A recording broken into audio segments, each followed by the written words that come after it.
Hi, நாங்கள் கட்டுமன்னார் கோயில் மாரியம்மனுக்கு தீமிதிக்கு போயிட்டுருக்கோம். அங்கே பாருங்கள், தீமிதியை பாருங்கள்.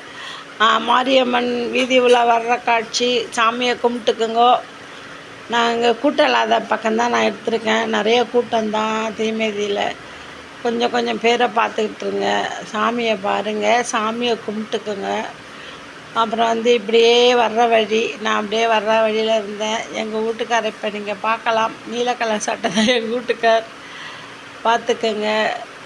அப்புறம் நிறைய நாங்கள் போன வருஷம்லாம் தங்கச்சிங்க எல்லாம் தான் போனோம். இந்த வருஷம் யாரும் வர முடியல.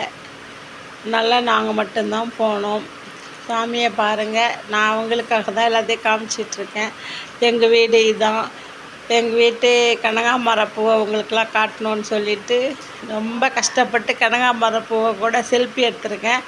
எங்கள் வீட்டு வாழை மரம்லாம் குளத்தள்ளி இருக்குது. பூவை பிச்சிருக்கேன் பாருங்கள். காட்டின பூவை பிச்சு போட்டிருக்கேன். பிச்சு போட்ட பூவை கட்டி காமிக்கிறேன் பாருங்கள். பார்த்துட்டிங்களா? அதை நான் அன்றைக்கே தலையில் வச்சுக்கிட்டேன். காட்டுமன்னார் கோயிலில் தீமிதி முடிஞ்சிருச்சு. மீண்டும் அடுத்த வருஷம் நாங்கள் கிளம்பிட்டோம். பாய். உங்களுக்காக இடத்தெல்லாம் காமிச்சிட்ருக்கேன், எல்லாம் பார்த்துங்க. காட்டுமன்னார்குடி போகிற வழி, சென்னையை நோக்கி வந்துக்கிட்டு இருக்கோம். பாய். இதெல்லாம் பார்த்துட்டு நீங்கள் லைக் பண்ணுங்கள். வேறு எதுவும் எனக்கு சொல்ல தெரில, லைக் பண்ணி விட்ருங்க. ஓகேவா?